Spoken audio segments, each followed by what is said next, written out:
Praise the lord. ದೇವರ ನಾಮಕ್ಕೆ ಸ್ತೋತ್ರ. ಈ ಕಾರ್ಯಕ್ರಮ ಸಜೀವ ವಾಕ್ಯಕ್ಕೆ ನಿಮ್ಮೆಲ್ಲರನ್ನು ನಾನು ಸ್ವಾಗತಿಸುತ್ತೇನೆ. ದೇವರು ಒಳ್ಳೆಯವನು, ಆತನು ಯಾವಾಗಲೂ ಒಳ್ಳೆಯದನ್ನೇ ಮಾಡುವ ಆತನು. ನಮ್ಮ ತಂದೆಯಾದ ದೇವರಲ್ಲಿ ಕೆಟ್ಟತನವೂ ಇಲ್ಲ. ಆತನ ಸುತ್ತಮುತ್ತ ಅದು ತಂಗುವುದಿಲ್ಲ. ಭೂಮಿ ಆಕಾಶ ಉಂಟು ಮಾಡಿದ ಸರ್ವಶಕ್ತನಾದ ದೇವರು ನಮ್ಮ ತಂದೆಯಾಗಿದ್ದಾನೆ. ಆ ತಂದೆಯ ಮಕ್ಕಳು ನಾವಾಗಿದ್ದೇವೆ. ನಾವು ನಮ್ಮಷ್ಟಕ್ಕೆ ನಾವು ಮಕ್ಕಳಾದದಲ್ಲ. ದೇವರು ನಮ್ಮನ್ನು ಕ್ರಿಸ್ತನಲ್ಲಿ ಆತನ ಮಗನಾಗಿರುವ ಕ್ರಿಸ್ತನ ಆತ್ಮವನ್ನು ನಮಗೆ ಅನುಗ್ರಹ ಮಾಡಿ ಕೊಟ್ಟು ನಮ್ಮನ್ನು ಮಕ್ಕಳನ್ನಾಗಿ ಸ್ವೀಕಾರ ಮಾಡಿದ್ದಾನೆ. ಇವತ್ತು ನಾವು ಮಕ್ಕಳಾಗಿದ್ದೇವೆ. ಅಪ್ಪ ತಂದೆ ಎಂದು ಕರೆಯುವ ಮಗನ ಆತ್ಮನನ್ನು ನಮ್ಮ ಒಳಗೆ ಕಳಿಸಿದ್ದಾನೆ. ಈ ಶರೀರವು ದೇವರ ಮಂದಿರವಾಗಿದೆ. ಆತನು ಈ ಮಂದಿರದ ಒಳಗೆ, ನಮ್ಮ ಶರೀರದ ಒಳಗೆ ವಾಸಿಸುತ್ತಾ ತಿರುಗಾಡುತ್ತಾ ಇದ್ದಾನೆ. ಇದು ದೇವರ ವಾಕ್ಯದಲ್ಲಿ ಬರೆಯಲ್ಪಟ್ಟಂಥ ಮಾತು. ಪ್ರಿಯ ದೇವಜನರೇ, ಕಳೆದ ವಾರ ನಾನು ಕುಟುಂಬ ಜೀವಿತದ ಬಗ್ಗೆ ಮಾತನಾಡ್ತಾ ಇದ್ದೆ. ಇವತ್ತು ಸ್ವಲ್ಪ ಅದನ್ನು ಕಂಟಿನ್ಯೂ ಮಾಡುವ. ಖಂಡಿತವಾಗಿ ಕೇಳುವಂಥ ನಿಮ್ಮ ಜೀವಿತದಲ್ಲಿ ಅದು ಬಲವಾಗಿ ಕಾರ್ಯ ಮಾಡುತ್ತದೆ ಎಂಬುದಾಗಿ ನಾನು ನಂಬುತ್ತೇನೆ.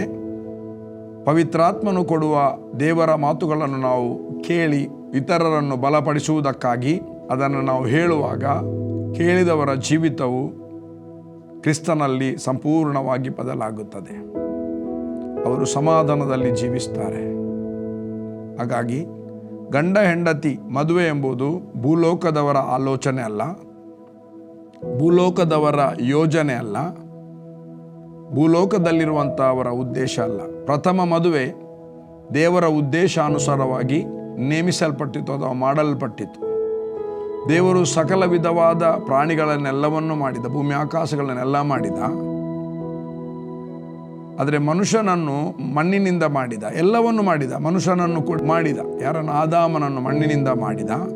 ತನ್ನ ಶ್ವಾಸವನ್ನು ಆತನಿಗೆ ಊದಿದ. ಬೈಬಲ್ ಹೇಳ್ತದೆ ಆತನು ಬದುಕುವ ಪ್ರಾಣಿಯಾದನು ಎಂಬುದಾಗಿ ಕನ್ನಡ ಬೈಬಲ್ನಲ್ಲಿ ಬರೆಯಲ್ಪಟ್ಟಿದೆ. ಲಿವಿಂಗ್ ಸೋಲ್ ಅಥವಾ ಬದುಕುವ ಪ್ರಾಣಿಯಾದನು. ಆಮೇಲೆ ಆತನು ಎಲ್ಲ ನೋಡಿದ. ಮನುಷ್ಯನು ಒಬ್ಬಂಟಿಗನಾಗಿ ಇರುವುದು ಸರಿಯಲ್ಲ ಎಂಬುದಾಗಿ ಆತನಿಗೆ ಸರಿಬೀಳುವ ಸಹಕಾರಿಣಿಯನ್ನಾಗಿ ಹವ್ವಳನ್ನು ಮಾಡಿದ. ಹೇಗೆ ಮಾಡಿದ? ಈತನಿಗೆ ಗಾಢವಾದ ನಿದ್ರೆಯನ್ನು ಬರಮಾಡಿದ. ಬೈಬಲ್ ಹೇಳ್ತದೆ ಆದಿಕಾಂಡದಲ್ಲಿ ಆತನಿಗೆ ಗಾಢವಾದ ನಿದ್ರೆಯನ್ನು ಬರಮಾಡಿ, ಅಲ್ಲಿ ನೋಡಿ ದೇವರ ಉದ್ದೇಶ, ದೇವರ ಸಂಕಲ್ಪ ಎಲ್ಲಿ ನೋಡಿ, 26ನೇ ವಚನ 1ನೇ ಅಧ್ಯಾಯ. ನಮ್ಮ ಸ್ವರೂಪದಲ್ಲಿ ನಮ್ಮ ಹೋಲಿಕೆಗೆ ಸರಿಯಾಗಿ ಮನುಷ್ಯರನ್ನು ಮಾಡೋಣ. ಅವರು ಸಮುದ್ರದಲ್ಲಿರುವ ಮೀನುಗಳ ಮೇಲೆಯೂ, ಅಂತರಿಕ್ಷದಲ್ಲಿ ಹಾರಾಡುವ ಪಕ್ಷಿಗಳ ಮೇಲೆಯೂ, ಪಶುಗಳ ಮೇಲೆಯೂ, ನೆಲದ ಮೇಲೆ ಹರಿದಾಡುವ ಎಲ್ಲ ಕ್ರಿಮಿಕೀಟಗಳ ಮೇಲೆಯೂ, ಎಲ್ಲ ಭೂಮಿಯ ಮೇಲೆಯೂ ದೊರೆತನ ಮಾಡಲಿ. ಹೀಗೆ ದೇವರು ಮನುಷ್ಯನನ್ನು ತನ್ನ ಸ್ವರೂಪದಲ್ಲಿ ಉಂಟು ಮಾಡಿದನು. ದೇವ ಸ್ವರೂಪದಲ್ಲಿ ಅವನನ್ನು ಉಂಟು ಮಾಡಿದನು. ಅವರನ್ನು ಗಂಡು ಹೆಣ್ಣಾಗಿ ನಿರ್ಮಿಸಿದನು ಎಂಬುದಾಗಿ ಹೇಳಿದ. ಸೊ ಮಣ್ಣಿನಿಂದ, ಇಲ್ಲಿ ನೋಡಿ 2ನೇ ಅಧ್ಯಾಯ 21ನೇ ವಚನ. ಹೀಗಿರುವಲ್ಲಿ ಯೆಹೋವ ದೇವರು ಆ ಮನುಷ್ಯನಿಗೆ ಗಾಢ ನಿದ್ರೆಯನ್ನು ಬರಮಾಡಿ ಅವನ ಪಕ್ಕೆಯ ಎಲುಬುಗಳಲ್ಲಿ ಒಂದನ್ನು ತೆಗೆದುಕೊಂಡು ಅದರ ಸ್ಥಳವನ್ನು ಮಾಂಸದಿಂದ ಮುಚ್ಚಿ ತಾನು ಮನುಷ್ಯನಿಂದ ತೆಗೆದಿದ್ದ ಎಲುಬನ್ನು ಸ್ತ್ರೀಯಾಗ ಮಾಡಿ ಆಕೆಯನ್ನು ಅವನ ಬಳಿಗೆ ಕರೆತಂದನು. ಆಗ ಹೇಳ್ತಾನೆ, ಈಗ ಸರಿ, ಈಕೆಯು ನನ್ನ ಎಲುಬುಗಳಿಂದ ಬಂದ ಎಲುಬು, ನನ್ನ ಮಾಂಸದಿಂದ ಬಂದ ಮಾಂಸವು ಆಗಿದ್ದಾಳೆ. ಈಕೆಯು ನರನಿಂದ ಉತ್ಪತ್ತಿಯಾದ ಕಾರಣ ನಾರಿ ಎನ್ನಿಸಿಕೊಳ್ಳುವಳು ಎಂಬುದಾಗಿ ಬರೆಯಲ್ಪಟ್ಟಿದೆ. ನಾರಿ ಎನ್ನಿಸಿಕೊಳ್ಳುವಳು. She came out from the man, so she called as a woman ಎಂಬುದಾಗಿ ಇಂಗ್ಲಿಷ್ನಲ್ಲಿ ಬರೆಯಲ್ಪಟ್ಟಿದೆ. ನರನಿಂದ ಬಂದದ್ದು ನಾರಿ. ಬಹಳ ಸುಂದರವಾದ ಒಂದು ಆಪರೇಷನ್ ಮತ್ತು ಬಹಳ ಒಂದು ಪ್ರಾರಂಭದ ಆಗ ಯಾರೂ ಇರಲಿಲ್ಲ ಭೂಲೋಕದಲ್ಲಿ. ದೇವರು ಆದಾಮನನ್ನು ಮಣ್ಣಿನಿಂದ ತನ್ನ ಕೈಯಿಂದ ಮಣ್ಣನ್ನು ಮಿಕ್ಸ್ ಮಾಡಿ ಆ ಮಣ್ಣಿನಿಂದ ಒಬ್ಬ ಮನುಷ್ಯನನ್ನು ಉಂಟು ಮಾಡಿದ. ಅವನ ಮೂಗಿನಲ್ಲಿ ಶ್ವಾಸವನ್ನು ಊದಿದಾಗ ಅವನ ದೇಹದಲ್ಲಿ ಮಾಂಸ, ಎಲುಬು, ನರನಾಡಿಗಳು, ಬೆವರಿನ ಕೊಳವೆಗಳು ಮತ್ತು brain, heart, lung, kidney, liver, pancreas ಎಲ್ಲ ಸಿಸ್ಟಮ್ ಆಯಿತು. ಹುಡುಗನಲ್ಲಿ ಗರ್ಭಕೋಶ ಮಾತ್ರ ಇರಲಿಲ್ಲ. ಎಲುಬು ತೆಗೆದ್ರು. ಒಂದು ಈತನಿಗೀಗ ಅನಸ್ಥೀಸಿಯಾ ಕೊಟ್ಟರು. ಫಸ್ಟ್ ಅನಸ್ಥೀಸಿಯಾ ಕೊಟ್ಟರು, ಗಾಢ ನಿದ್ರೆ. ಈಗ ಅವನಿಗೆ ಪೇಯ್ನ್ಲೆಸ್ ಆಯಿತು. ಒಂದು ಪಕ್ಕೆಲುಬನ್ನು ತೆಗೆದ್ರು. ಪಕ್ಕೆಲುಬಿನಿಂದ ಒಂದು ಸ್ತ್ರೀಯನ್ನು ಮಾಡಿದರು. ಆಕೆಯ ಶರೀರದಲ್ಲಿ ಗರ್ಭಕೋಶವನ್ನು ಕೂಡ ಇಟ್ಟರು, ಅಂಡಾಶಯವನ್ನು ಇಟ್ಟರು, ಎಲ್ಲ ಸಿಸ್ಟಮ್ ಆಗಿ ಮಾಡಿದರು. ಡಾಕ್ಟರ್ ಅವರು ಕಲಿಯುವಾಗ ಈ ಡೆಡ್ ಬಾಡಿ ಓಪನ್ ಮಾಡುವಾಗ ಅದರ ಒಳಗಿರುವ ಎಲ್ಲ ಪಾರ್ಟನ್ನು ಅವರು ನೋಡ್ತಾರೆ. ಮನುಷ್ಯನ ಒಂದು ಆ ಹಾರ್ಟ್ ಪಂಪ್ ಆಗುವಂಥದ್ದು ಮತ್ತು ಬ್ರೈನ್ನಲ್ಲಿ ಮೆಮರಿ ಪವರ್ ಇರುವಂಥದ್ದು, ಇದನ್ನೆಲ್ಲ ದೇವರು ಮಾಡಿದ್ದು ತನ್ನ ಕೈಯ ಕೆಲಸ, ತನ್ನ ಕೈಯಿಂದ ನಿರ್ಮಾಣ ಮಾಡಿದ್ದು. ಇದು ಇವತ್ತು ಏನೇನು ಮಾಡ್ತಾ ಇದ್ದಾರೆ ವೈದ್ಯಕೀಯದಲ್ಲಿ, ಬಟ್ ದೇವರು ನಿರ್ಮಾಣ ಮಾಡಿದ್ದನ್ನು ನೋಡುವಾಗ ಇದು ಭಯಂಕರ ವಂಡರ್ಫುಲ್. ಆತನ ಜ್ಞಾನ ಅತಿಯಾದ ಜ್ಞಾನ, ದೇವರ ಜ್ಞಾನ. ಅದಕ್ಕೆ ಮಿಗಿಲಾದ ಜ್ಞಾನ ಇಲ್ಲ. ಮನುಷ್ಯರಿಗೆ ಜ್ಞಾನವನ್ನು ಕೊಟ್ಟಿದ್ದಾನೆ. ಇವತ್ತು ಚಂದ್ರಲೋಕಕ್ಕೆ ಹೋಗ್ತಾ ಇದ್ದಾರೆ. ಅಂಥ ಜ್ಞಾನಿ, ಸರ್ವಜ್ಞಾನಿಯಾದ ದೇವರು ಆ ಮನುಷ್ಯನನ್ನು ಕ್ರಿಯೇಟ್ ಮಾಡಿದ್ದು ನೋಡುವಾಗ ಬಹಳ ಆಶ್ಚರ್ಯ ಆಗುತ್ತೆ. ಸೊ ಗಂಡು ಮತ್ತು ಹೆಣ್ಣಾಗಿ ಮಾಡಿದ ಗಾಢವಾದ ನಿದ್ರೆಯನ್ನು ಬರಮಾಡಿದ. ಒಂದು ವೇಳೆ ಗಾಢವಾದ ನಿದ್ರೆಯನ್ನು ಬರಮಾಡದೆ ಅವನ ಎದುರಿಗೆ ಎಚ್ಚರಿಕೆಯಲ್ಲಿ ಕೂತ್ಕೊಂಡು ಹೀಗೆ ಮಾಡುವಾಗ, ಹುಡುಗಿಯನ್ನು ಮಾಡುವಾಗ ಸ್ವಲ್ಪ ಚೇಂಜ್ ಮಾಡು, ಅಲ್ಲಿ ಸ್ವಲ್ಪ ಮಾಂಸ ಕಡಿಮೆ ಇದೆ, ಇಲ್ಲಿ ಸ್ವಲ್ಪ ಬಣ್ಣ ಕಡಿಮೆ ಇದೆ, ಕಣ್ಣು ಸ್ವಲ್ಪ ಕಾಂತಿ ಕಡಿಮೆ ಇದೆ ಅಂತ ಅಡ್ವೈಸ್ ಕೊಡ್ತಿದ್ನಾ ಏನ? ಈಗಿನ ಜನತೆ ಆದರೆ ಅಡ್ವೈಸ್ ಕೊಡ್ತಿದ್ರು. ಅವಳು ನನಗಿಂತ ಸ್ವಲ್ಪ ಉದ್ದ ಮಾಡು ಅಥವಾ ಗಿಡ್ಡ ಮಾಡು ಹೇಳ್ತಿದ್ನ ಏನ ಗೊತ್ತಿಲ್ಲ. ಇದು ಮನುಷ್ಯರ ಆಲೋಚನೆಯ ಒಂದು ವಿಭಿನ್ನವಾದ ಆ ಜನರ ಆಲೋಚನೆಯ ಬಗ್ಗೆ ನಾನು ಹೇಳ್ತಾ ಇದ್ದೇನೆ. ಪ್ರಪೋಸಲ್ ನೋಡುವಾಗ ಕೆಲವರು ಹೇಳ್ತಾರೆ ನನಗೆ ಕಪ್ಪು ಬೇಡ ಬಿಳಿ ಬೇಕು, ಇಂಥದ್ದೆಲ್ಲ ಅನೇಕ ವಿಷಯವನ್ನು ಹೇಳ್ತಾರೆ. ಕೆಲವರದ್ದು ಭಾರಿ ಒಳ್ಳೆಯ ಸಂಗತಿ. ನನಗೆ ಏನು ಬೇಡ, ಒಂದೇ ದೇವರಿಗೆ ಪ್ರಥಮ ಸ್ಥಾನ ಕೊಡುವವರು ಬೇಕು ಎಂಬುದಾಗಿ ಹೇಳ್ತಾರೆ. ದೇವರಿಗೆ ಸ್ತೋತ್ರ. ದೇವರ ವಾಕ್ಯಕ್ಕೆ ಪ್ರಥಮ ಸ್ಥಾನ ಕೊಡುವ ಹುಡುಗಿ, ಮನೆಯನ್ನು ಪರಾಮರಿಸುವ ಹುಡುಗಿ ಬಂದರೆ ಸಾಕು, ಪ್ರೀತಿಯಲ್ಲಿ ನಡೆಸಲ್ಪಡುವ ಹುಡುಗಿ ಬಂದರೆ ಸಾಕು ಎಂಬುದಾಗಿ. ಬಟ್ ಇಲ್ಲಿ ದೇವರೇನು ಮಾಡಿದ ಅಂದರೆ ಗಾಢವಾದ ನಿದ್ರೆಯನ್ನು ಆದಾಮನಿಗೆ ಬರಮಾಡಿ ಹವ್ವಳನ್ನು ಮಾಡಿದ. ತಲೆಯಿಂದ ಯಾವ ಪಾರ್ಟನ್ನು ತೆಗೀಲಿಲ್ಲ. ಒಂದು ವೇಳೆ ತೆಗೀತಿದ್ರೆ ತಲೆಯ ಮೇಲೆ ಕೂತ್ಕೊಳ್ಳುವಂಥ ಪರಿಸ್ಥಿತಿ ಹೆಣ್ಣಿಗೆ ಮಾಡ್ತಿದ್ರೆ ದೊರೆತನ ಮಾಡುವಂಥದ್ದು. ಕಾಲಿನಿಂದ ತೆಗೀಲಿಲ್ಲ. ಯಾಕೆ ದೇವರು ತೆಗೀಲಿಲ್ಲ ಅಂದರೆ, ಒಂದು ವೇಳೆ ತೆಗೀತಿದ್ರೆ ಇದು ಸಿಕ್ಕಿದಾಗ ತುಳಿತಿದ್ನೇನ. ಬಟ್ ಪಕ್ಕೆಯಿಂದ ತೆಗೆದ ಮಿಡಲ್ ಸಮಾನಾಂತರವಾಗಿ, ಅಂದರೆ ಗಂಡು ಹೆಣ್ಣನ್ನು ದೇವರು ನಿರ್ಮಾಣ ಮಾಡಿದ್ದು. ಗಂಡಿನ ಬಾಧ್ಯತೆ ಏನು, ಹೆಣ್ಣಿನ ಬಾಧ್ಯತೆ, ಇದೆಲ್ಲವೂ ಸಮಾನಾಂತರವಾಗಿರುವುದಕ್ಕೆ ದೇವರು ಒಬ್ಬ ಹುಡುಗ ಗಂಡನಾದವ ಹೆಂಡತಿಯೊಂದಿಗೆ ಹೇಗಿರಬೇಕು, ಹೆಂಡತಿಯಾದವಳು ಗಂಡನೊಂದಿಗೆ ಹೇಗಿರಬೇಕು, ಈ ಸಮಾನತೆಯ ವಾಕ್ಯಗಳನ್ನು ಕೊಟ್ಟು ಅವರು ಸಮಾನ ಮನಸ್ಸುಳ್ಳವರಾಗಿ, ದೇವರ ಮನಸ್ಸುಳ್ಳವರಾಗಿ ನಿರ್ಮಾಣ ಮಾಡಿದ್ದು ದೇವರು. ತನ್ನ ಪ್ರಾಣವನ್ನು ಅವರೊಳಗೆ ಹಾಕಿದ್ದಾನೆ, ಶ್ವಾಸವನ್ನು ಊದಿದ್ದಾನೆ. ಅವರು ಲಿವಿಂಗ್ ಸೋಲ್ ಆಗಿ ಮಾರ್ಪಟ್ಟರು. ಎಲ್ಲವೂ ಆಯಿತು. ಮತ್ತು ಪರಿಶುದ್ಧರಾಗಿ ತನ್ನ ಸ್ವರೂಪದಲ್ಲಿ ತನ್ನ ಹೋಲಿಕೆಯ ಮೇರೆಗೆ ಆದಾಮನನ್ನು ಮಾಡಿದ. ಇಬ್ಬರನ್ನು ಮಾಡುವಾಗ ಆದಾಮನನ್ನು ಮತ್ತು ಅವಳನ್ನು ಗಂಡು ಹೆಣ್ಣಾಗಿ ನಿರ್ಮಿಸಿದ. ಎಕ್ಸಾಕ್ಟ್ ದೇವರ ಸ್ವರೂಪ. ನೋಡಿ, ನಾವು ಆಡಿನಿಂದ ಆಡು ಹುಟ್ಟುತ್ತದೆ, ಆಡಿನ ಮರಿ ಹೇಳ್ತೇವೆ. ಕೋಳಿಯಿಂದ ಕೋಳಿ ಹುಟ್ಟುತ್ತದೆ, ಮೊಟ್ಟೆಯಾಗಿ ಕಾವು ಕೊಟ್ಟು ಕೋಳಿ ಮರಿ ಹೇಳುತ್ತೇವೆ. ಇಲಿಯಿಂದ ಇಲಿ ಹುಟ್ಟುತ್ತದೆ, ಇಲಿ ಮರಿ. ನಾಯಿಯಿಂದ ನಾಯಿ ಹುಟ್ಟುತ್ತದೆ, ನಾಯಿ ಮರಿ. ಕತ್ತೆಯಿಂದ ಕತ್ತೆ ಹುಟ್ಟುತ್ತದೆ, ಕತ್ತೆ ಮರಿ. ಕುದುರೆಯಿಂದ ಕುದುರೆ ಹುಟ್ಟುತ್ತದೆ, ಕುದುರೆ ಮರಿ. ಹುಲಿಯಿಂದ ಹುಲಿ ಹುಟ್ಟುತ್ತದೆ, ಹುಲಿ ಮರಿ. ಸಿಂಹದಿಂದ ಸಿಂಹ ಹುಟ್ಟುತ್ತದೆ, ಸಿಂಹದ ಮರಿ ಅಂತ ಹೇಳ್ತೇವೆ. ದೇವರು ತನ್ನ ಸ್ವರೂಪದಲ್ಲಿ ದೇವರು ಜನರನ್ನು ಉಂಟು ಮಾಡಿದ. ಬೈಬಲ್ 1ನೇ ಅಧ್ಯಾಯ 12ನೇ ವಚನ ಯೋಹಾನನು ಬರೆದ ಸುವಾರ್ತೆ ಹೇಳ್ತದೆ, ಯಾರ್ಯಾರು ಆತನನ್ನು ಅಂಗೀಕರಿಸಿದರು, ಅಂದರೆ ಆತನ ಹೆಸರಿನ ಮೇಲೆ ನಂಬಿಕೆ ಇಟ್ಟರು, ಅವರಿಗೆ ದೇವರ ಮಕ್ಕಳಾಗುವ ಅಧಿಕಾರ. ಇವರು ಕಾಮದಿಂದಾಗಲಿ ಪುರುಷ ಸಂಕಲ್ಪದಿಂದಾಗಲಿ ಸಂಬಂಧದಿಂದಾಗಲಿ ಹುಟ್ಟಿದವರಲ್ಲ, ಇವರು ದೇವರಿಂದಲೇ ಹುಟ್ಟಿದವರು. ದೇವರ ನಿರ್ಮಾಣ, ದೇವರಿಂದ ಹುಟ್ಟಿದವರು, ದೇವರ ಸ್ವರೂಪದಲ್ಲಿ ಹುಟ್ಟಿದವರು. ಎಲ್ಲ ಮನುಷ್ಯನಿಂದ ಹುಟ್ಟಿದವನು, ಒಬ್ಬ ತಂದೆಯಿಂದ ಹುಟ್ಟಿದವನು ತಂದೆಯ ಮಗ ಹೇಳ್ತಾರೆ. ಹಾಗಾದರೆ ದೇವರಿಂದ ಹುಟ್ಟಿದವನು ಯಾರು? ಮನುಷ್ಯನಿಂದ ಹುಟ್ಟಿದ ಮನುಷ್ಯ, ಮಾನವನಿಂದ ಹುಟ್ಟಿದ ಮಾನವ. ಮಾನವನಿಂದ ಮಂಗ ಬರಲಿಲ್ಲ, ಮಂಗನಿಂದ ಮಾನವ ಬರಲಿಲ್ಲ. ದೇವರು ಮನುಷ್ಯನನ್ನು ಉಂಟು ಮಾಡುವಾಗ ಮಣ್ಣಿನಿಂದ ಮಾಡಿದ. ಆ ಮಂಗನನ್ನು ಕೂಡ ಮಣ್ಣಿನಿಂದಲೇ ಮಾಡಿದ್ದು. ಮಂಗನನ್ನು ಮಾಡಿದ್ದಾನೆ, ಮನುಷ್ಯನನ್ನು ಮಣ್ಣಿನಿಂದ ಮಾಡಿದ್ದಾನೆ. ಆ ಮನುಷ್ಯನು ಪ್ರಾಣಿಗಳಿಗೆ ಹೆಸರಿಟ್ಟಿದ್ದಾನೆ. ಪ್ರಾಣಿಗಳಿಗೆ ಹೆಸರಿಟ್ಟಾಗ ಆಯಾಯ ಪ್ರಾಣಿಗಳ ಸ್ವಭಾವ ಅದರಲ್ಲಿ ಉಂಟಾಯಿತು. ದೇವರಿಗೆ ಸ್ತೋತ್ರ. ಆದಾಮನಿಗೆ ಆ ಪವರನ್ನು ದೇವರು ಕೊಟ್ಟು ಆತನ ನಿರ್ಮಾಣ ಮಾಡಿದ್ದಾನೆ. ಪ್ರತಿಯೊಂದು ಪ್ರಾಣಿಯನ್ನು ಅವನ ಮುಂದೆ ಬರಮಾಡಿದ್ದಾನೆ. ಯಾವುದೂ ಆತನಿಗೆ ಸರಿ ಕಾಣಲಿಲ್ಲ. ಸರಿ ಕಂಡದ್ದು ಯಾರು? ಈಗ ಸರಿ ಅಂತ ಹೇಳಿದ್ದು ಅವನ ಪಕ್ಕೆಯಿಂದ ಎಲುಬನ್ನು ತೆಗೆದದ್ದು. ಅದಕ್ಕೆ ದೇವರಿಗೆ ಸ್ತೋತ್ರ. ಮದುವೆ ಆಗುವಂಥ ದೇವ ಮಕ್ಕಳೇ, ನಿಮಗೆ ನಿಮ್ಮ ಕಣ್ಣಿಗೆ ಸರಿ ಕಂಡದ್ದನ್ನು ನೀವೇ ಆಯ್ಕೆ ಮಾಡಿ ಹೋಗಿ ಮೋಹದ ಬಲೆಗೆ ಸಿಕ್ಕಿಬಿದ್ದು ಯಾರು ಕೂಡ ಯಾರನ್ನು ಸಂಪಾದಿಸಲಿಕ್ಕೆ ಹೋಗಬೇಡಿ. ವೆಯ್ಟ್ ಮಾಡಿ. ನಿಮಗೆ ತಂದೆ ತಾಯಿ ಇದ್ದಾರೆ, ಅವರು ಪ್ರಾರ್ಥನೆ ಮಾಡ್ತಾರೆ. ನೀವು ಕೂಡ ಪ್ರಾರ್ಥನೆ ಮಾಡಿ. ಯಾರ ಹೆಂಡತಿಯರನ್ನು ನೀವು ಎಳಿಬೇಡಿ. ಅಂದರೆ ದೇವರು ಒಂದು ಹುಡುಗಿಯನ್ನು ಯಾರಿಗೋ ಹೆಂಡತಿಯನ್ನಾಗಿಟ್ಟಿದ್ದಾನೆ. ಒಂದು ಹುಡುಗನನ್ನು ಯಾರ್ದೋ ಗಂಡ, ಅವನಿಗೆ ಯಾರ್ದೋ ಅವನ ಪಕ್ಕೆಲುಬು ಎಲ್ಲೋ ಇದ್ದಾಳೆ. ನೀನು ಯಾರ್ದೋ ಪಕ್ಕೆಲುಬು ಆಗಿದ್ದಿ ಮಗಳೇ. ಅವಸರ ಮಾಡಬೇಡ ಮದುವೆಗೆ. ಅವಸರ ಅಂದರೆ ಮದುವೆ ಟೈಮಲ್ಲಿ ಆಗ್ತದೆ. ನೀನು ಅವಸರ ಮಾಡಿ ನಿನಗೆ ಬೇಕಾದದ್ದನ್ನು ಚಾಯ್ಸ್ ಮಾಡಬೇಡ. ದೇವರ ಚಿತ್ತಕ್ಕೆ ನಿನ್ನನ್ನು ಒಪ್ಪಿಸಿಕೊಡು. ನಿನ್ನ ಗಂಡನೇ ನಿನ್ನನ್ನು ಬಂದು ಮದುವೆ, ನಿನ್ನ ಗಂಡನಾಗಿ ದೇವರು ನೇಮಿಸಲ್ಪಟ್ಟವನು, ನಿನ್ನ ಪುರುಷನಾಗಿ ದೇವರು ನೇಮಿಸಲ್ಪಟ್ಟವನು, ಅವನೇ ಬಂದು ನಿನ್ನನ್ನು ಮದುವೆ ಆಗುವ ಹಾಗೆ ಕುಟುಂಬವಾಗಿ ಒಂದು ದಿವಸವನ್ನು ನೇಮಕ ಮಾಡ್ತಾನೆ. ಆ ಒಂದು ಕಾರ್ಯಕ್ರಮವನ್ನು ಸುಂದರವಾಗಿ ನೆರವೇರಿಸ್ತಾನೆ. ದೇವರ ಚಿತ್ತಾನುಸಾರವಾಗಿ ನಿನ್ನೊಂದು ದೇವರ ಚಿತ್ತಕ್ಕೆ ಒಪ್ಪಿಸಿಕೊಟ್ಟು ದೇವರು ತೋರಿಸುವಂಥ ಹುಡುಗನನ್ನು ಮದುವೆ ಆದರೆ ಆ ಮದುವೆಯ ಜವಾಬ್ದಾರಿ ಮತ್ತು ಮಧ್ಯಸ್ಥಿಕೆಯನ್ನು ದೇವರು ವಹಿಸ್ತಾನೆ. ನೀನು ನಿನಗೆ ಖುಷಿ ಬಂದವನನ್ನು ಮೋಹಿಸಿ, ಅದು ಪ್ರೀತಿ ಅಲ್ಲ, ಅದಕ್ಕೆ ಮೋಹ ಹೇಳ್ತಾರೆ.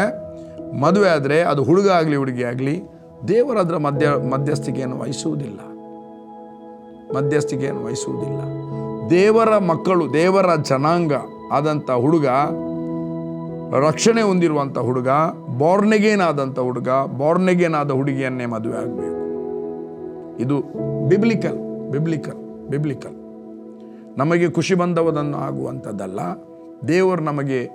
ದೇವರು ನೇಮಿಸಿರುವಂಥ ಹುಡುಗಿಯನ್ನು ಮದುವೆ ಆದರೆ ಲೈಫ್ ಲಾಂಗ್ ನಾವು ಸುಖದಲ್ಲಿ ಜೀವಿಸ್ತೇವೆ. ದೇವರ ಚಿತ್ತ ನಮ್ಮ ಜೀವಿತದಲ್ಲಿ ನೆರವೇರುತ್ತದೆ. ನನ್ನ ಪ್ರಿಯ ದೇವಜನರೇ, ದೇವರು ಆದಾಮನನ್ನು ತನ್ನ ಸ್ವರೂಪದಲ್ಲಿ ಮಾಡಿದ. ದೇವರಿಂದ ಹುಟ್ಟಿದ್ದು ದೇವರ ಮಗನೇ. ಆದಾಮನನ್ನು ಲೂಕನು ಬರೆದ ಸುವಾರ್ತೆಯಲ್ಲಿ ಯೇಸುವಿನ ಜಿನಾಲಜಿಯನ್ನು ಹೇಳುವಾಗ ಎಲ್ಲರನ್ನು, ಇವನು ದಾವಿದನ ಬಗ್ಗೆ ಹೇಳುವಾಗ ಇವನು ಈಶಾಯನ ಮಗ, ಈಶಾಯನ ಬಗ್ಗೆ ಹೇಳುವಾಗ ಈಶಾಯನು ಒಬೇದ್ಯನ ಮಗ, ಒಬೇದ್ಯನ ಬಗ್ಗೆ ಹೇಳುವಾಗ ಅವನು ರೂತಳ ಗಂಡನಾದ ಬೋವಜನ ಮಗ ಅಂತ ಹೇಳ್ತಾರೆ. ಅಲ್ಲಿಗೆ ಹಿಂದೆ ಹೋಗಿ ಸೇತನ ಬಗ್ಗೆ ಹೇಳ್ತಾರೆ. ಸೇತಮನು ಆದಾಮನ ಮಗ, ಆದಾಮನು ಇವನು ದೇವರ ಮಗ ಅಂತ ಹೇಳ್ತಾರೆ. ಓದಿ ನೀವು ಬೇಕು. ಇವನು ದೇವರ ಮಗ. ಆದಾಮನ ಬಗ್ಗೆ ಬರುವಾಗ ದೇವರ ಮಗ. ಸೊ ದೇವ ಸ್ವರೂಪದಲ್ಲಿ ಅವನನ್ನು ಉಂಟು ಮಾಡಿದ, ಗಂಡು ಹೆಣ್ಣಾಗಿ ಉಂಟು ಮಾಡಿದ. ಎಷ್ಟು ಒಳ್ಳೆಯ ಒಂದು ಸಂಗತಿ. ಮತ್ತೆ ಹೇಳ್ತಾನೆ, ಈ ಕಾರಣದಿಂದ ಪುರುಷನು ತಂದೆ ತಾಯಿಗಳನ್ನು ಒಂದು ಮದುವೆ ಮಾಡಿದ, ಗಾಢವಾದ ನಿದ್ರೆ ಮಾಡಿದ, ಆಪರೇಷನ್ ಆಯಿತು, ಆಪರೇಷನ್ ಸಕ್ಸಸ್. ಯಾಕೆಂದರೆ ದೇವರು ಮಾಡಿದ್ದು. ಹುಡುಗಿಯನ್ನು ತಂದು ನಿಲ್ಲಿಸಿದ. ಆಮೇಲೆ ಆದಾಮನನ್ನೇ ಬಿಡಿಸಿದ. ಆದಾಮನ ಹೇಳು, ನಿನಗೆ ಹೆಂಡತಿಯನ್ನು ಹಿಡ್ಕೊಂಡು ಬಂದಿದ್ದೇನೆ ಎಂಬುದಾಗಿ. ಕಣ್ಣು ತೆರೆದ, ನೋಡಿದಾಗ ಹೇಳಿದ, ಈಗ ಸರಿ. ಅಲ್ಲಿ ತನಕ ಸರಿ ಇಲ್ಲ. ಕೆಲವು ಹುಡುಗಿಯರ ಮದುವೆ ಆಗಬೇಕಿದ್ದಂಥ ಹುಡುಗ ಅವನು ಮಲಗಿದ್ದಾನೆ.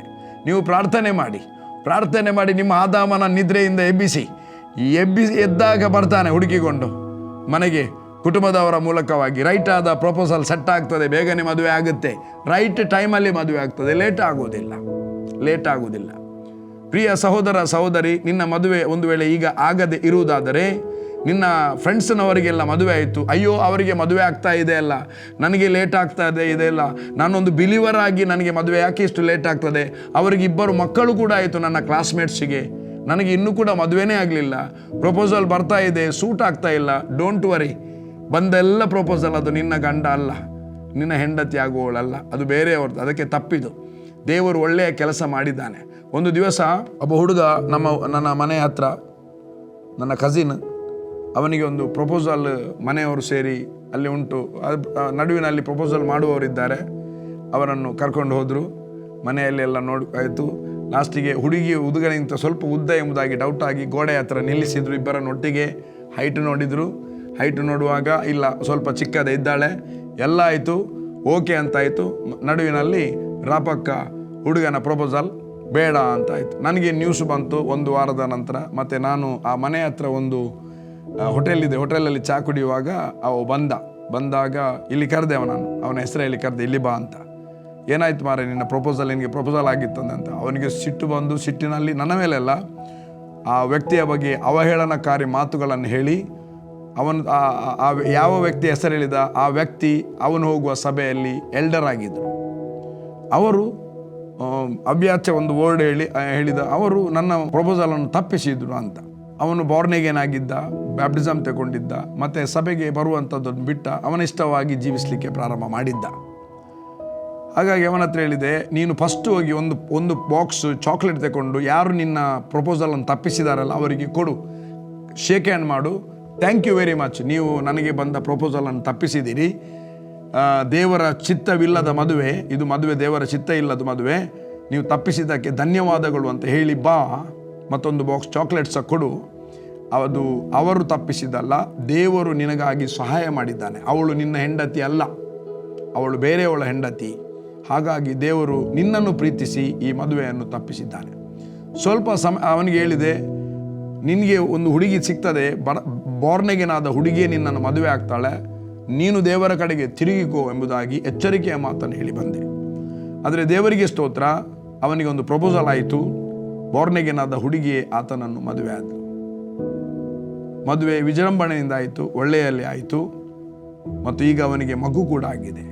ನನ್ನ ಪ್ರಿಯ ದೇವಜನರೇ, ಅವನು ಒಂದು ವೇಳೆ ಆ ಹುಡುಗಿಯ ಮೊದಲನೇ ಪ್ರಪೋಸಲ್ ಆ ವ್ಯಕ್ತಿ ತಪ್ಪಿಸದೆ ಹೋಗ್ತಿದ್ರೆ ಅವನು ಆಕೆಯನ್ನು ಮದುವೆ ಆಗ್ತಿದ್ದ. ಅವನ ಲೈಫ್ ಭಾಳ ಕಷ್ಟಕರವಾಗಿ ಆಗ್ತಿತ್ತು. ಅವಳಿಗೂ ಬೇರೆ ಮದುವೆ ಆಯಿತು, ಅವಳಿಗೂ ರೈಟ್ ಆದ ಗಂಡ ಸಿಕ್ಕಿದ, ಇವನಿಗೆ ರೈಟ್ ಆದ ಹೆಂಡತಿ ಸಿಕ್ಕಿದ್ಲು. ಅದಕ್ಕಾಗಿ ಮಗಳೇ ಭಯಪಡಬೇಡ, ನಿನಗೆ ಮದುವೆ ಆಗಲಿಲ್ಲ, ಪ್ರಪೋಸಲ್ ಬರಲಿಲ್ಲ, ಬೇಗದಲ್ಲಿ ನಿನ್ನ ವಿವಾಹ ನೆರವೇರುತ್ತದೆ. ದೇವರು ಹೇಗೆ ಆದಾಮನ ನಿದ್ರೆಯಿಂದ ಎಬ್ಬಿಸಿ ಹವ್ವಳನ್ನು ತಂದು ನಿದ್ರೆಯಿಂದ ಎಬ್ಬಿಸಿ ಅವರ ವಿವಾಹವನ್ನು ಮಾಡಿದಾನ, ಒಳ್ಳೆಯ ವಿಜೃಂಭಣೆಯಿಂದ ಅಂದರೆ ಬಹಳ ಸುಂದರವಾಗಿ ಸಮಾಧಾನದಿಂದ ನಿನ್ನ ಮದುವೆ, ನಿನ್ನ ವಿವಾಹ ಕಾರ್ಯಕ್ರಮ ನೆರವೇರುತ್ತದೆ.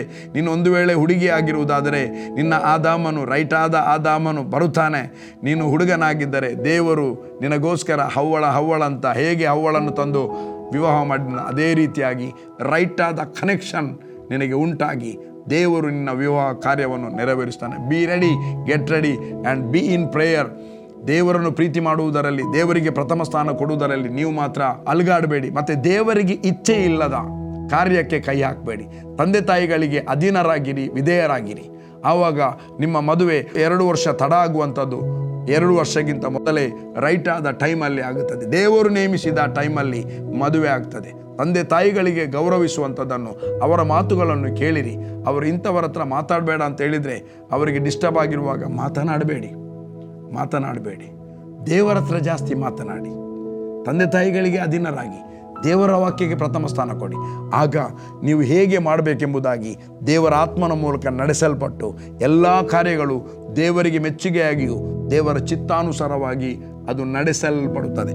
ಓಕೆ, ಇಲ್ಲಿ ಈ ಕಾರಣದಿಂದ ಪುರುಷನು ತಂದೆ ತಾಯಿಗಳನ್ನು ಬಿಟ್ಟು ತನ್ನ ಹೆಂಡತಿಯನ್ನು ಸೇರಿಕೊಳ್ಳುವನು, ಅವರಿಬ್ಬರು ಒಂದೇ ಶರೀರವಾಗುವರು. ಈ ಕಾರಣದಿಂದ ಪುರುಷನು ತಂದೆ ತಾಯಿಯನ್ನು ಬಿಟ್ಟು, ಅಬ್ರಾಹ್ಮನಿಗೆ ಹೇಳುವಾಗ ಹೇಳಿದ್ರು, ನೀನು ನಿನ್ನ ತಂದೆ ತಾಯಿಯನ್ನು ಬಂಧು ಬಳಗವನ್ನು ಬಿಟ್ಟು ನಾನು ತೋರಿಸುವ ದೇಶಕ್ಕೆ ಹೊರಟು ಹೋಗು ಎಂಬುದಾಗಿ. ಇಲ್ಲಿ ಆದಾಮನ ಬಗ್ಗೆ ಹೇಳಿದ್ರು, ಮತ್ತು ಆದಾಮನ ನಂತರ ಹುಟ್ಟುವ ಪ್ರತಿಯೊಂದು ಸಂತತಿಗಳಿಗೆ ಹೇಳಿದರು. ಏನಂದರೆ, ಈ ಕಾರಣದಿಂದ ಪುರುಷನು ತಂದೆ ತಾಯಿಯನ್ನು ಬಿಟ್ಟು ತನ್ನ ಹೆಂಡತಿಯನ್ನು ಸೇರಿಕೊಳ್ಳುವರು. ಒಂದು ನೆನಪು ಮಾಡಿ, ನಾನು ನನ್ನ ತಂದೆಯ ವಿಷಯಕ್ಕೆ ಹಿಂದೆ ಹೋಗ್ತೇನೆ. ಅವರು 5-6 ಮಕ್ಕಳಿದ್ರು. ಅವರ ತಂದೆಗೆ ಮದುವೆ ಆದ ಮೇಲೆ ಅವರು ಸಪ್ರೇಟ್ ಬಂದರು, ಸಪ್ರೇಟ್ ವಾಸ ಮಾಡಿದರು. ಅವರ ಒಂದು 4 ಮಕ್ಕಳ ಕುಟುಂಬ 6 ಮಂದಿ ಆಯಿತು. ಅವರ ಮಕ್ಕಳಾದ ನಮಗೂ ಮದುವೆ ಆಯಿತು. ಮನೆಯಲ್ಲಿ ಉಪ್ಪಿನಕಾಯಿಯ ಭರಣಿಯಲ್ಲಿ ಉಪ್ಪಿನಕಾಯಿ ಹಾಕಿದಾಗೆ ಕೂತ್ಕೊಳ್ಳುವಂಥ ಅಷ್ಟು ದೊಡ್ಡ ಮನೆ ನಮಗೆ ಇರಲಿಲ್ಲ. 20 ಕೋಣೆದು ನಮ್ಮ ಮನೆ, 2 ಬೆಡ್ರೂಮ್ ಇದೆ ಮನೆ. ಈ 2 ಫ್ಯಾಮಿಲಿಗಳಿಗೆ ಒಂದು ನನ್ನ ತಂದೆ ತಾಯಿ ಮತ್ತು ನನ್ನ ಮನೆಯಲ್ಲಿ ಯಾರಾದರೂ ಒಬ್ಬರು ಇರಬೇಕು. ಸೊ 2 ಹುಡುಗಿಯರಿಗೆ ಮದುವೆ ಆಯಿತು. ನಾನು ಹೊರಗೆ ಬಂದೆ. ತಂದೆ ತಾಯಿಯನ್ನು ಬಿಟ್ಟು ನನ್ನ ಹೆಂಡತಿಯನ್ನು ಸೇರಿದೆ. ಬಿಟ್ಟು ಅಂದರೆ ದಾರಿಯಲ್ಲಿ ಬಿಟ್ಟು ಅಲ್ಲ, ಅವರ ಮನೆಗೆ ಹೋಗ್ತಾ ಬರ್ತಾ ಇದ್ದೇವೆ. ಇದು ದೇವರು ನಮಗೆ ಕೊಟ್ಟಿರುವಂಥ ವಾಕ್ಯ. ತಂದೆ ತಾಯಿಯನ್ನು ಬಿಟ್ಟು ಕೊಟ್ಟಿರುವಂಥ ವಾಕ್ಯ. ಇದು ಮದುವೆ ಆಗುವಾಗ ಒಬ್ಬ ಸಭಾಪಾಲಕನು ಅರಿಕೆ ಮಾಡುವಂತಲ್ಲ, ಹೆಂಡತಿಗೆ ಗಂಡ ಹೇಳುವಂಥದ್ದು, ಗಂಡನಿಗೆ ಹೆಂಡತಿ ಹೇಳುವಂಥ ಅರಿಕೆ ಅಲ್ಲ. ಅರಿಕೆ ಬೇರೆ ಇದೆ. ಅರಿಕೆ ಇದು ನಾವು ಮದುವೆ ಆಗುವಾಗ ಗಂಡ ಹೆಂಡತಿಗೆ ಪ್ರಸಂಗ ಮಾಡುವಂಥದ್ದು. ದೇವರ ವಾಕ್ಯ ಹೀಗೆ ಹೇಳ್ತದೆ, ಮಗನೇ ಮತ್ತು ಮಗಳೇ, ಈ ಪುರುಷನು ಈ ಕಾರಣದಿಂದ ತಂದೆ ತಾಯಿಯ ಮನೆಯನ್ನು ಬಿಟ್ಟು ಅಂದರೆ ಅವರ ಮನೆಯನ್ನು ಬಿಟ್ಟು ಈತನೊಂದು ಆ ಕುಟುಂಬದಿಂದ ಸಪ್ರೇಟ್ ಇವನ ಕುಟುಂಬ ಪ್ರಾರಂಭವಾಗುತ್ತದೆ ಎಂಬುದಾಗಿ ಉಪದೇಶ ಮಾಡುವಂಥದ್ದು. ಅಲ್ಲಿ ಒಂದು ವೇಳೆ ನಾನು ಅವರ ಹತ್ರ ಅರಿಕೆ ಮಾಡಿಸಿದರೆ, ಇಂದಿನಿಂದ ನಾನು ನನ್ನ ತಂದೆ ತಾಯಿಯನ್ನು ಬಿಟ್ಟು ನನ್ನ ಹೆಂಡತಿಯನ್ನು ಸೇರಿಕೊಳ್ತೇನೆ ಅಂತ ಹೇಳಿದರೆ, ವಾಕ್ಯ ಗೊತ್ತಿಲ್ಲದವರು ಅವನ ಮೇಲೆ ಕಿಡಿಗಾರಲಿಕ್ಕೆ ಇದೆ. ಯಾರ ಮೇಲೆ? ದೇವಸೇವಕನ ಮೇಲೆ. ಮದುವೆಯ ಪ್ರಥಮ ದಿನದಲ್ಲಿ ನನ್ನನ್ನು ಬಿಟ್ಟು ಹೋಗುವಂಥ ಮಾತನ್ನು ಇವನು ಹೇಳ್ತಾನೆ. ನೋ, ಇದು ಪ್ರಸಂಗ. ಅರಿಕೆ ಏನು? ದೇವರ ಮುಂದೆ, ಸಭಾಪಾಲಕನ ಮುಂದೆ, ನೆರೆದ ಸಭೆಯ ಮುಂದೆ ಒಂದು ಅರಿಕೆ ಮಾಡ್ತೇವೆ. ಯಾವಾಗಲೂ ಅದನ್ನು ನೆನಪು ಮಾಡಿಕೊಳ್ಳಿ ಮದುವೆ ಆದವರು. ದೇವರ ಮುಂದೆ, ಸಭೆಯ ಮುಂದೆ ನಾನು ಇಂಥ ಮಾತು ಕೊಡ್ತೇನೆ. ಏನು ಮಾತು ಕೊಡ್ತೇನೆ? ಇವತ್ತು ನಾನು ನನ್ನನ್ನು ನಿನಗೆ ಗಂಡನಾಗಿಯೂ ನಾನು ಒಪ್ಪಿಸಿಕೊಡುತ್ತೇನೆ ಮತ್ತು ನಿನ್ನನ್ನು ಹೆಂಡತಿಯಾಗಿ ಸ್ವೀಕಾರ ಮಾಡ್ತೇನೆ. ಖಾಲಿ ಒಪ್ಪಿಸಿಕೊಟ್ರೆ ಆಗುವುದಿಲ್ಲ, ಸ್ವೀಕಾರ ಮಾಡಬೇಕು. ಸ್ವೀಕಾರ ಮಾಡಿದರೆ ಆಗುವುದಿಲ್ಲ, ಒಪ್ಪಿಸಿಕೊಡ್ಬೇಕು. ನಿನ್ನನ್ನು ನನ್ನ ಹೆಂಡತಿಯನ್ನಾಗಿ ಸ್ವೀಕಾರ ಮಾಡ್ತೇನೆ, ನನ್ನನ್ನು ಮಾತ್ರ ನಿನಗೆ ಒಪ್ಪಿಸಿಕೊಡುವುದಿಲ್ಲ, ಇನ್ನೊಬ್ಬರು ಇದ್ದಾರೆ ಅಂತ ಅದರ ಅರ್ಥ ಆಯಿತು. ಹಾಗೆ ಅಲ್ಲ, ನಾವು ಸ್ವೀಕಾರ ಮಾಡೋದು ಮಾತ್ರ ಅಲ್ಲ, ಒಪ್ಪಿಸಿಕೊಡುವಂಥದ್ದು. ಯೇಸು ಶಿಲುಬೆಯಲ್ಲಿ ತನ್ನನ್ನು ನಮಗೋಸ್ಕರ ಒಪ್ಪಿಸಿಕೊಟ್ಟಿದ್ದಾನೆ ಮತ್ತು ನಮ್ಮನ್ನು ಆತನಿಗೋಸ್ಕರ ಸ್ವೀಕಾರ ಮಾಡಿದ್ದಾನೆ. ಒಬ್ಬ ಸ್ವೀಕಾರ ಮಾಡಿದ್ದಾನೆ, ಮತ್ತೊಬ್ಬ ಒಪ್ಪಿಸಿಕೊಟ್ಟಿದ್ದಾನೆ. ನನ್ನ ಪ್ರಿಯ ದೇವಜನರೇ, ಇಲ್ಲಿ ಮದುವೆಯಲ್ಲಿ ಒಪ್ಪಿಸಿಕೊಡುವಂಥ ಮಾತು, ಸ್ವೀಕಾರ ಮಾಡುವಂಥ, ಎಲ್ಲಿ ತನಕ? ಒಬ್ಬರನ್ನೊಬ್ಬರು ಅಗಲಿ ಹೋಗುವ ತನಕ. ಬೇರೆ ಪುರುಷನ ಮೇಲೆ ಮನಸ್ಸಿಡದೆ, ಬೇರೆ ಸ್ತ್ರೀಯ ಮೇಲೆ ಮನಸ್ಸಿಡದೆ, ನಿನ್ನನ್ನೇ ನನ್ನ ಹೆಂಡತಿಯನ್ನಾಗಿ, ನನ್ನ ಆಸ್ತಿಗೆ ಕೂಡ ಬಾಧ್ಯಳನ್ನಾಗಿ ನಾನು ಮಾಡುತ್ತೇನೆಂಬ ಮಾತು. ಆಕೆ ಕೂಡ ಏನೆಲ್ಲ ನನ್ನದಿದೆ ಅದೆಲ್ಲ ನಿನ್ನನ್ನು ಬಾಧ್ಯಳನ್ನಾಗಿ, ನನ್ನದೆಲ್ಲ ನಿನ್ನದು. ಅವರಿಬ್ಬರು ಒಂದೇ ಶರೀರ, ಎರಡು ಶರೀರ ಅಲ್ಲ. ಅಪ್ಪ ಮತ್ತು ಮಗ ಒಂದು ಶರೀರ ಅಲ್ಲ. ಅಪ್ಪ ಮತ್ತು ಅಮ್ಮ ಒಂದು ಶರೀರ, ಮಗ ಮತ್ತು ಮಗನ ಹೆಂಡತಿ ಒಂದು ಶರೀರ, ಮಗಳು ಮತ್ತು ಮಗಳ ಗಂಡ ಒಂದು ಶರೀರ. ಹಾಗಾಗಿ ನನ್ನ ಪ್ರಿಯ ದೇವಜನರೇ, ಅವರಿಬ್ಬರು ಒಂದೇ ಶರೀರವಾಗ್ತಾರೆ. ಒಂದೇ ಶರೀರ ಅಂತ ಅದು ಬಿಬ್ಲಿಕಲಿ, ಸ್ಪಿರಿಚುವಲಿ, ಶರೀರದಲ್ಲಿ ಆತ್ಮೀಕವಾದ ಸಂಗತಿ. ಬಸ್ಸಿನಲ್ಲಿ ನಾವು ಹೋಗುವುದಿಲ್ಲ. ಬಸ್ಸಿನಲ್ಲಿ ಇಬ್ಬರು ಹೋಗಿ ಒಂದೇ ಟಿಕೆಟ್ ತೆಗಿಬೇಡಿ, 2 ಟಿಕೆಟ್ ತೆಗೀರಿ. ಅಲ್ಲಿ ಒಂದು ಶರೀರ ಅಲ್ಲ ಅವರಿಗೆ, ಅಲ್ಲಿ 2 ಶರೀರ ಕಾಣಿಸಲ್ಪಡ್ತಾ ಇದೆ. ಹಾಗಾಗಿ ನನ್ನ ಪ್ರಿಯ ದೇವಜನರೇ, ದೇವರು ಮಾಡಿದಂಥ ಇದು ಒಂದು ದೇವರು ಈ ರೀತಿಯಾಗಿ ವಿವಾಹದ ಸೌಂದರ್ಯವನ್ನು ಮಾಡಿದ್ದಾನೆ. ಆಮೇಲೆ ಕುಟುಂಬ ಜೀವಿತ, ಮದುವೆ ಎಂಬುದು ಆಯಿತು. ಮದುವೆಯಲ್ಲಿ ಒಡಂಬಡಿಕೆ ಇದೆ. ಮದುವೆಯ ದಿನ ಬಂತು. ಮದುವೆಯನ್ನು ದೇವಸೇವಕರು ಮತ್ತು ಕುಟುಂಬದವರು ಸೇರಿ ದೇವರ ಮುಂದೆ ಮದುವೆ ಮಾಡಿದರು. ಗಂಡ ಹೆಂಡತಿಗೆ ಒಪ್ಪಿಗೆ ಇದ್ದರೆ ಮಾತ್ರ ಆಗ್ತದೆ. ಕೊನೆಗೆ ಎಲ್ಲರ ಒಪ್ಪಿಗೆ ಮೊದಲು ಅವರ ಒಪ್ಪಿಗೆ, ನಿಮಗೆ ಒಪ್ಪಿಗೆ ಇದೆ? ನನಗೆ ಒಪ್ಪಿಗೆ ಇದೆ. ಒತ್ತಾಯದಲ್ಲಿ ಅಲ್ಲ, ಒತ್ತಾಯದಲ್ಲೆಲ್ಲ ಮನಪೂರ್ವಕವಾಗಿ ಪ್ರೀತಿಯಿಂದ ನಾವು ಒಬ್ಬರಿಗೊಬ್ಬರು ವಿವಾಹ ಆಗುತ್ತಿದ್ದೇವೆ ಅಂತ ಮಾತು ಕೊಡುತ್ತಾರೆ. ಮದುವೆ ಆಗುತ್ತದೆ. ಮದುವೆ ಆದ ಮೇಲೆ, ಮದುವೆ ಅಂದರೆ ಒಡಂಬಡಿಕೆ, ಅವರು ದೇವರ ಮುಂದೆ ಒಂದು ಒಡಂಬಡಿಕೆ ಮಾಡುತ್ತಾರೆ. ಅದು ಅವರ ಒಡಂಬಡಿಕೆಗೆ ಯೆಹೋವನು ನಮ್ಮ ತಂದೆಯು ಸಾಕ್ಷಿ. ಬೈಬಲಲ್ಲಿ ಆ ವರ್ಡ್ ಇದೆ. ಮಲಾಕಿ ಹೇಳ್ತಾನೆ, ಮಲಾಕಿ ಪುಸ್ತಕ 3ನೇ ಅಧ್ಯಾಯದಲ್ಲಿ, ಯೌವನದಲ್ಲಿ ಆದ ಪತ್ನಿಯೊಂದಿಗೆ ಆದ ಒಡಂಬಡಿಕೆಗೆ ಯೆಹೋವನು ಸಾಕ್ಷಿ ಎಂಬುದಾಗಿ ಹೇಳ್ತಾನೆ. ಆಮೇಲೆ ಆ ಒಡಂಬಡಿಕೆ ಆದ ಮೇಲೆ ಅವರ ಕುಟುಂಬ ಜೀವಿತ 2 ಹೋಗಿ 3 ಆಗ್ತಾರೆ. 3ನೇದಾಗಿ ಇನ್ನೊಂದು ಆಗ್ತದೆ 4. ಮುಂಚೆ 12 ಆಗ್ತಿತ್ತು. ಒಂದು ಕ್ರಿಕೆಟ್ ಟೀಮ್ನಷ್ಟು ದೊಡ್ಡ ಕುಟುಂಬ 12 ಆಗ್ತಿತ್ತು. ಈಗ 2ಕ್ಕೆ ಸೀಮಿತವಾಗಿ ಇಟ್ಟಿದ್ದಾರೆ. ಒಂದು ಗಂಡು ಸಿಕ್ಕಿದರೆ, ಗಂಡು ಮತ್ತು ಹೆಣ್ಣು. ದೇವರಿಗೆ ಸ್ತೋತ್ರ, ನನಗೆ 2 ಹೆಣ್ಣು ಮಕ್ಕಳು, ಸುಂದರವಾದ ಹೆಣ್ಣು ಮಕ್ಕಳನ್ನು ಕೊಟ್ಟಿದ್ದಾರೆ. ಪ್ರಿಯರೇ, ನಾವು ಒಬ್ಬನೇ ಇದ್ದೆ. ನನ್ನ ಕುಟುಂಬದ ತಂದೆ ತಾಯಿಗಳೊಟ್ಟಿಗೆ ನಾವು 6 ಮಂದಿ ಇದ್ದೆವು. 4 ಮಂದಿಗೆ ವಿವಾಹ ಆಯಿತು, ಎಲ್ಲರಿಗೆ ಮಕ್ಕಳಾಯಿತು, ಅವರವರ ಕುಟುಂಬ ಆಯಿತು. ತಂದೆ ತಾಯಿಯನ್ನು ಬಿಟ್ಟು ನಾವು ಆ ತಂದೆ ತಾಯಿಯ ಕುಟುಂಬದಿಂದ, ಆ ಕುಟುಂಬದಿಂದ ನಮ್ಮದೇ ಸಪ್ರೇಟ್ ಕುಟುಂಬ ಆಯಿತು. ಈ ಕಾರಣದಿಂದ ಪುರುಷನು ತಂದೆ ತಾಯಿಯನ್ನು ಬಿಟ್ಟು ಇನ್ನೊಂದು ಕುಟುಂಬ ಆಯಿತು. ನಮ್ಮ ಕುಟುಂಬದಲ್ಲಿ ನಾನು ಮತ್ತು ನನ್ನ ಹೆಂಡತಿ ಇದ್ದೆವು. 2 ಮಕ್ಕಳನ್ನು ದೇವರು ಕೊಟ್ಟರು, ಸುಂದರವಾಗಿ ಕೊಟ್ಟರು. ನಮ್ಮ ಸಪ್ರೇಟ್ ಅಂತ ಹೇಳಿ ತಂದೆ ತಾಯಿಯನ್ನು ನಾವು ಬಿಡಲಿಲ್ಲ. ತಂದೆ ತಾಯಿಗೆ ಹಾನರ್ ಮಾಡ್ತಾ ಇದ್ದೇವೆ. ಅವರಿಗೆ ಸಲ್ಲಿಸಬೇಕಾದ ಅವರಿಗೆ ಸಲ್ಲಿಸ್ತಾ ಇದ್ದೇವೆ. ಅವರಿಗೆ ಸಲ್ಲಿಸಬೇಕಾದ ದೇವರಿಗೆ ಕುರ್ಬಾನ್ ಮಾಡಲಿಲ್ಲ, ಅವರಿಗೇನೇ ಸಲ್ಲಿಸ್ತಾ ಇದ್ದೇವೆ. ಅದನ್ನು ಕಾಣಿಕೆಗೆ ಹಾಕಲಿಲ್ಲ, ಬೇರೆ ಯಾರಿಗೂ ಕೊಡಲಿಲ್ಲ.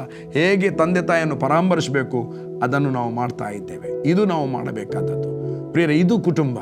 ಇನ್ನು ಕುಟುಂಬದಲ್ಲಿ ನಾವು ಜೀವಿಸುವಂಥದ್ದು ಹೇಗೆ, ಅದನ್ನು ನೆಕ್ಸ್ಟ್ ವೀಕ್ ನಾನು ಮಾತನಾಡ್ತೀನಿ. ಹೇಗೆ ಕುಟುಂಬದಲ್ಲಿ ಜೀವಿಸಬೇಕು. ಮೊದಲನೇದು, ನಿಮ್ಮ ಕುಟುಂಬದಲ್ಲಿ ದೇವರಿಗೆ ಪ್ರಥಮ ಸ್ಥಾನ ಕೊಟ್ಟು ನೀವು ಹೋಗುವಾಗ ದೇವರ ಆತ್ಮನ ಮೂಲಕ ನಡೆಸಲ್ಪಡ್ತೀರಿ. ಮತ್ತು ಆ ಮನೆಯಲ್ಲಿ ಬೈಬಲ್ ಹೇಳ್ತದೆ, ದೇವರು ತನ್ನ ಭಯಭಕ್ತಿ ಉಳ್ಳವರ ಸುತ್ತಲೂ ತನ್ನ ದೂತರ ದಂಡಿಳಿಸಿ ಕಾವಲಾಗಿರಿಸ್ತಾನೆ. ನಮ್ಮ ಮಕ್ಕಳು ಅವರು ಹೋಗುವಾಗ ಬರುವಾಗ ದೂತರಿರುತ್ತಾರೆ. ನಾವು ಹೋಗುವಾಗ ಬರುವಾಗ ನಮ್ಮ ಸುತ್ತ ದೂತರು. ನನ್ನ ಹೆಂಡತಿ ಹೋಗುವಾಗ ಬರುವಾಗ ದೂತರು ಇರ್ತಾರೆ. ಎಲ್ಲಿ ಹೋದರೂ ಪ್ರೊಟೆಕ್ಟ್, ಆಕ್ಸಿಡೆಂಟ್ ಆಗುವುದಿಲ್ಲ. ದೇವರಿಗೆ ಪ್ರಥಮ ಸ್ಥಾನ ಕೊಡುವಾಗ ನಾವು ಆಯುಷ್ಯ ಕಾಲ ಮುಗಿಯದೆ ನಾವು ಸಾಯುವುದೇ ಇಲ್ಲ. ಬೈಬಲ್ ಹೇಳ್ತದೆ 118ನೇ ಕೀರ್ತನೆ 17ನೇ ವಚನ, ನೀನು ಸಾಯುವುದಿಲ್ಲ, ಜೀವದಿಂದ ಇದ್ದು ಯಾವಿನ ಕ್ರಿಯೆಗಳನ್ನು ಪ್ರಚುರ ಮಾಡುತ್ತೆಂಬುದಾಗಿ. ನನ್ನ ಪ್ರಿಯ ದೇವಜನರೇ, ಕುಟುಂಬ ಜೀವಿತ ಬಹಳ ಸುಂದರವಾದ ಜೀವಿತ.